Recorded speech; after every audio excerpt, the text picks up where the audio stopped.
Hi everyone, I'm just jumping on to record this really quick. Great news this afternoon at 5 p.m.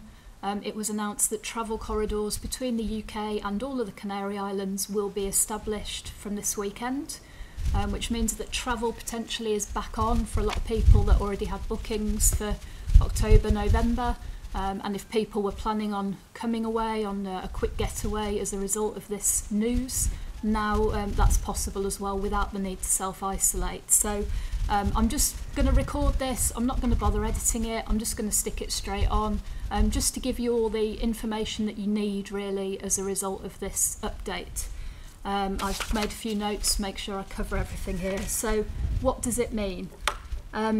So I've checked all of this information. This is verified.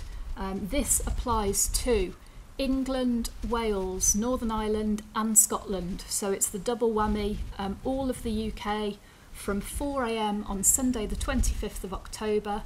If you're returning home, you will no longer need to self-isolate for 14 days. This is brilliant news. I've obviously been tracking the data here for some time. This was going to be the first opportunity that it may have passed through the data review today. To be perfectly honest, I wasn't expecting this. I didn't think this would happen. I thought it possibly might happen next week, but this is fantastic news and really, really good for all of the businesses here on the islands who, quite frankly, they are struggling. It applies to all of the Canary Islands, so it doesn't matter which island you're thinking of travelling to. This is the same across the board, which is great. And it also means that the FCO travel advisory will change. So your travel insurance will now be valid if you choose to travel, and that's hugely important for a lot of people, particularly if they've got pre-existing medical conditions, that sort of thing, where they have specialist insurance. You will now be covered if you choose to travel. It also means, as a result of the FCO advisory being lifted, that package holidays will be able to restart. So the likes of Jet2 and TUI, who couldn't fly with the FCO advice in place, will now be able to. Now, just bear in mind that they are going to need a few days to be able to establish their schedules. So if you've got a booking with Jet2 or TUI, the best advice is to just monitor their social medias, and they'll put dates on there very quickly, I imagine, about when they'll start to re-establish flights to all of the islands. Now, there are going to be some caveats with this news. You know, as great as it is, there are some things that you need to bear in mind with this. The first is, if you're planning on getting a bit of a getaway in the next couple of weeks, you need to go and book your flights now, because with this advice, the prices are going to suddenly shoot through the roof. We've seen flight prices from anywhere in the UK over the last few weeks as low as about £30 each way.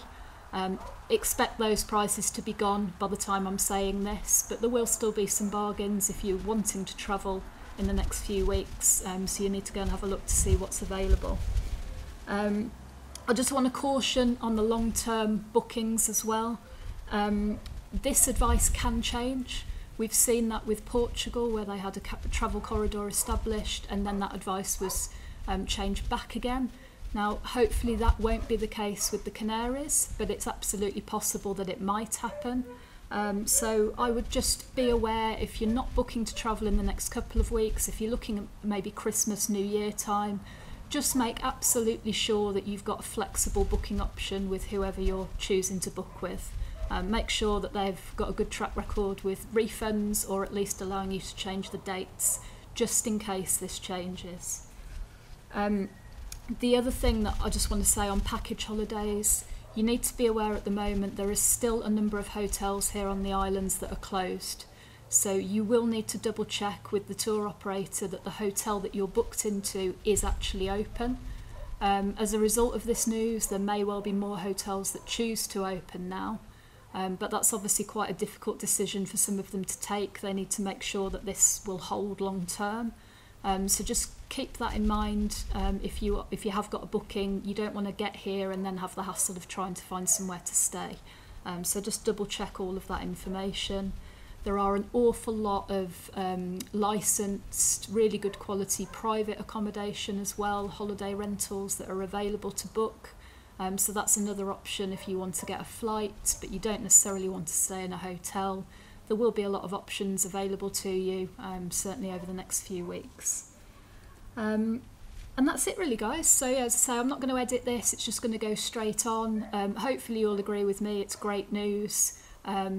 All the previous videos that we've done have covered off what the rules and things are when you get to the islands. I think most people know what to expect by now. I filmed another vlog in Caleta today, which I'm just in the middle of editing. Funnily enough, some of what we talked about now can basically be scrapped because, as I said earlier, I didn't really think this would happen today.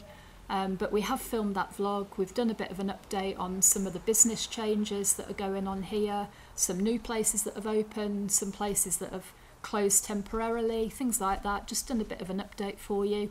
That will probably go live tomorrow. So if you're not already subscribed, hit the subscribe button and you'll get a notification when that goes live. If you're really happy about this news like I am, go and give the video a like, and we'll see you again soon for another one. Take care.